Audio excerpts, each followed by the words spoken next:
Okay guys, good morning. So, almost 6 a.m. na umaga.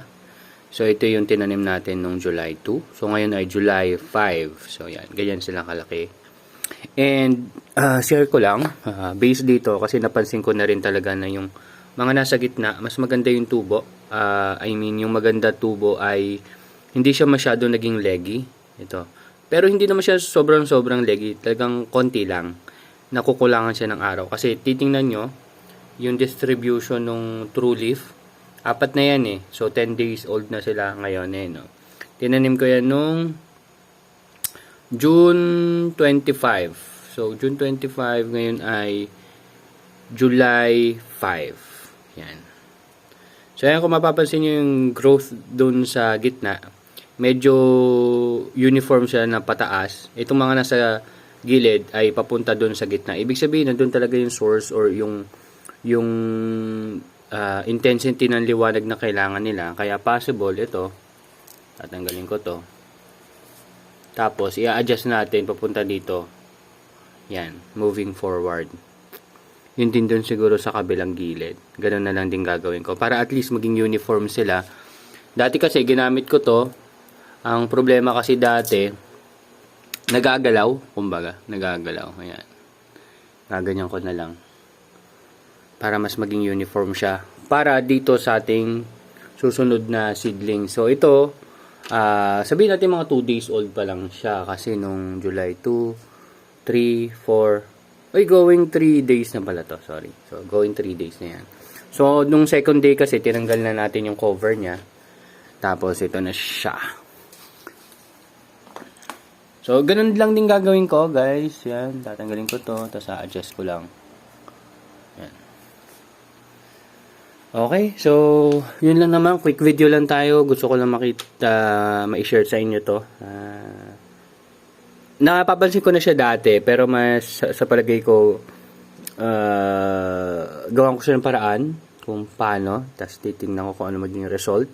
At ngayon kasi, 3 na yung liwanag natin dyan. And kung mapansin nyo naman in terms of true leaf, ayan, 4 na yung true leaf nung mostly lahat, alas lahat sila, 4, yung iba palabas pa lang yung 4. Pero siguro mga 90% dyan, nakalabas na yung 4 pero maliit. Pero yung nandun sa gitna, medyo malalaki na yung pang-4 nilang true leaf. Ayan. So nag-i-indicate din siguro yan na maganda yung light exposure ng mga nasa gitna kumpara dito sa mga nasa gilid. Ayan. Mas okay pa ngayon nandun yung malapit sa insolation kasi siguro re-reflect ng insolation yung liwanag kaya mas nagkakaroon ng intensity doon. Pero yung dito na walang insulation, yun yung mga foil ay wala masyado intensity kaya medyo papunta doon sa gitna yung turo ng kanilang puno. Ayan. Medyo konting leggy lang naman. Pero konti lang yan, guys. Maganda pa rin magiging tubo niyan. And ang maganda niyan, 4 leaf na rin sila. 4 true leaf. 4 na true leaf na rin sila.